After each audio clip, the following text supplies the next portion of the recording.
네, 윤석열 전 대통령 내란 혐의 재판을 맡고 있는 지귀현 부장판사가 룸사롱 접대를 받았다는 주장에 대해서 대법원이 사실 확인 절차에 착수했다고 밝혔습니다.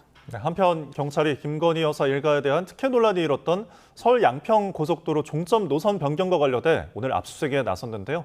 양지민 변호사와 함께 관련 이슈들 짚어보겠습니다. 어서 오십시오. 안녕하세요. 네, 모든 제보에 대해서 윤리감사관실이 나서지는 않을 텐데 이번에 국회 법사위에서 의혹을 제기한 지 이틀 만에 조사가 시작된 거죠? 맞습니다. 지난 5월 14일에 국회 법사위에서 처음으로 이 접대 의혹이 나왔습니다. 그러니까 본인이 같이 술자리를 할 수 없는 이해관계인과 술자리를 가졌고 그리고 이 집판사가 한 번도 돈을 내지 않았다라는 이제 의혹이 불거진 것인데요. 이 의혹이 불거진 이후에 이제 법원 차원에서는 내용이 추상적이어서 사실 적극적으로 감찰을 해야 된다라든지 아니면 어떤 감사가 필요하다라는 입장은 아니었던 것으로 보이는데 이틀 만에 그러한 입장이 바뀌어서 5월 16일에 결국에는 윤리감사관실에서 이 사실관계 확인에 나섰다라는 이야기가 나옵니다. 네, 그럼 윤리감사관실에서 어떤 절차를 받게 되나요? 일반적으로는 제보라든지 아니면 어떠한 고발처럼 누군가가 신고를 함으로써 이러한 비위 사실이 있는지를 사실관계를 확인을 하게 됩니다. 네. 우선은 예비 조사를 거치게 되는 것이고요. 일종의 수사기관에서 진행하는 내사 정도 이렇게 예비 조사를 볼 수가 있겠고 그 다음으로는 이제 정식으로 감사에 진행을 할 수가 있습니다. 이렇게 사실관계 확인이라든지 감사를 일부 진행을 했는데 어떤 혐의점이 있다라고 판단이 된다. 그러면 이제 대법원장에게 보고가 들어가게 되고요. 그 이후에는 징계위원회를 열 수가 있습니다. 징계위원회에서는 실제 의혹이 사실이라고 한다면 어떤 수위의 징계를 내리는 것이 적절할지 판단하게 됩니다. 네, 그 과정에서 지 부장판사를 직접 부를 수도 있겠죠. 부를 수도 있습니다. 일반적으로 자료 조사, 그러니까 지금 이 법원에서도 윤리감사관실에서도 이야기를 하는 것이 언론 보도라든지 활용할 수 있는 모든 자료를 활용해서 우리가 사실관계 파악을 하겠다라고 밝히고 있는 만큼 일반적으로 자료 조사를 우선적으로 하게 되고요. 그 다음에는 이제 면담 조사가 가능한 것입니다. 그 과정에서 집판사를 실제 불러서 소명의 기회를 부여할 수도 있겠고 반박하고자 하는 것이 있다면 그 이야기를 들어볼 수 있는 그 기회가 마련이 되는 것이고요. 그리고 이것이 사실은 법원에서 마련된 윤리감사관실에서 법관에 대한 판단을 하는 것이다 보니까 너무 제 식구 감싸기가 될 수 있다라는 비판을 의식을 해서 외부 전문가들의 자문도 또 받을 수가 있거든요. 그렇게 되면 교수라든지 변호사라든지 외부의 중립적인 사람들을 통해서 좀 사안을 파악할 수도 있습니다. 네, 언급하신 절차들이 다 끝나면 이제 결론이 나게 되는 건데 어느 정도나 걸릴까요? 간단한 경미한 사건의 경우에는 수주에 걸쳐서 이제 결과가 빨리 나오게 되는 경우도 있고요.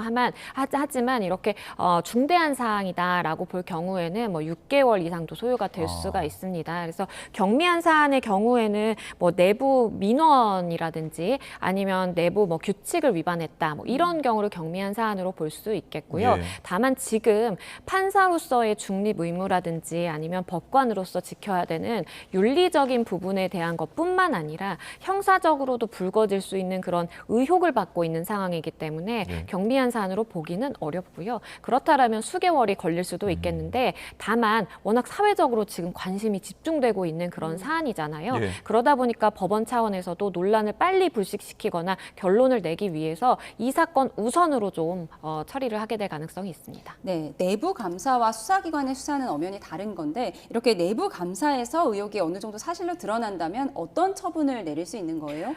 이 법관 징계법에 따라서 이 징계위원회를 열 수가 있는 것이고요. 만약에 이것이 이제 처벌 영역으로 간다 하면 이제 외부 절차로 돌입을 하게 되는 것이지만 내부 감사로는 징계위원회를 열어서 정직이라든지 감봉이라든지 경미하다라면 그냥 경고에 그치고 본인이 하던 업무를 이어갈 수 있습니다. 하지만 만약에 정직 처분을 받게 된다라고 한다면 사실상 본인이 맡고 있는 역할, 그러니까 법관으로서 주재하던 재판에서 물러나야 되는 사안이 발생할 수도 있기 때문에 이것은 사회적으로 파장이 좀 일 수도 있습니다.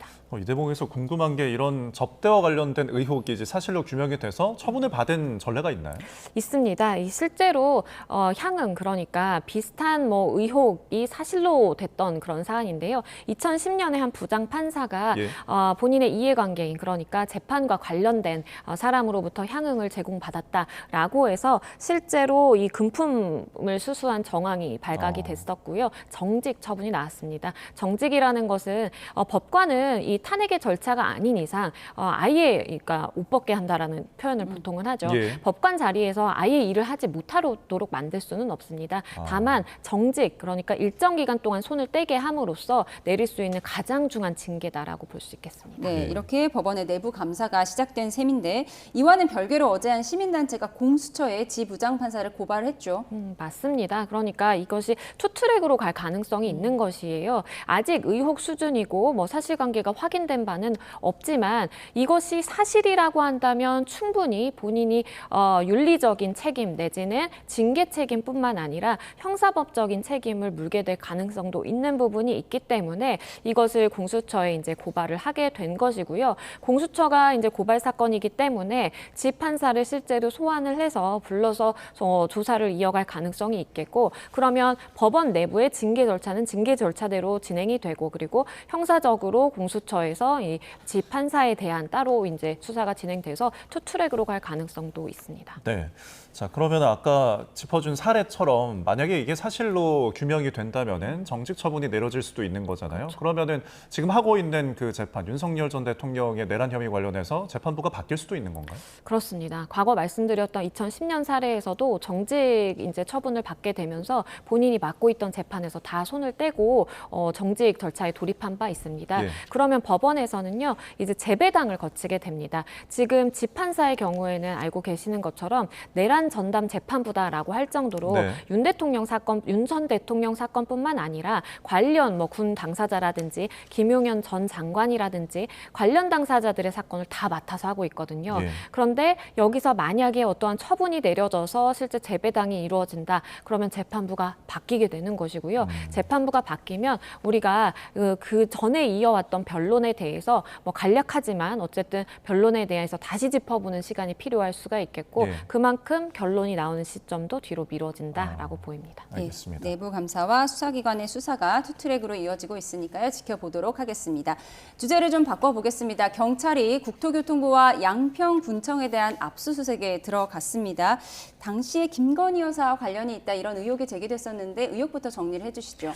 이 의혹은 2023년에 불거졌습니다. 네. 이 서울 양평 고속도로를 개설을 함에 있어서 노선이 바뀌게 되는데 그 노선의 변경이 실질적으로 김건희 여사 가족들이 소유한 땅을 맞춰서 이 종점으로 설계가 변경이 됐다라는 의혹이 제기됐고요. 네. 당시에 원희룡 국토교통부 장관이었는데 이러한 특혜를 일부러 준 것이 아니냐라는 의혹이 불거졌었고, 당시에 민주당 측에서 강한 의혹 제기가 있던 상황이었습니다. 네. 그러니까 지금 원래 시점이 2년 전에 시작이 됐는데 2년 후에 지나서 지금 계속해서 경찰이 압수수색을 하는 거는 좀 시점이 늦은 건 아닌가 싶은데요. 그렇죠. 조금 지연된 감이 있습니다. 지금까지 어떻게 진행되어 왔는지 좀 절차들을 보면요. 예. 2023년에 처음으로 이러한 의혹이 강하게 불거졌었고, 원희룡 전 장관의 경우에는 이러한 의혹에 맞서서 모든 사업 중단하겠다라고 굉장히 좀 강하게 대응을 네. 한 바 있었습니다. 당시에 5건이 이 공수처에 고발이 됐었는데 직권남용 권리행사 방해죄로 원희룡 전 장관도 역시 고발을 당한 상황이었고요. 이것이 공수처에서 검찰로 넘어오고 검찰에서 경찰로 다시 넘어오게 됩니다. 그래서 예. 경찰이 사건을 이어받은 것은 작년 7월이었어요. 경기청에서 이 사건을 받게 되고 한 10달 정도, 10개월에 걸쳐서 일단은 기초조사를 했다라고 경찰을 밝히고 있는 상황이고요. 기초조사를 통해서 어느 정도의 증거 수집은 이루어진 상황이기 때문에 더욱 필요한 증거에 대해서 강제 수사, 그러니까 압수수색에 돌입한 것이다라고 밝히고 있습니다. 네. 네, 이런 상황에서 지금 서울 양평고속도로 건설은 진행 중인 건가요? 일부 구간이 진행이 되다가 당시에 원희룡 전 장관이 중단을 시킴으로써 네. 지금 개시되지 못하고 있는 상황입니다. 그래서 당시에 이제 이 근처에 땅을 가지고 있던 분들 내지는 이러한 사업에 연관된 여러 가지 회사들 다 모든 관계인들이 굉장히 반발이 심했었고요. 당시에도 관련해서 소송도 많이 이어지고 있는 것으로 알고 있습니다. 네.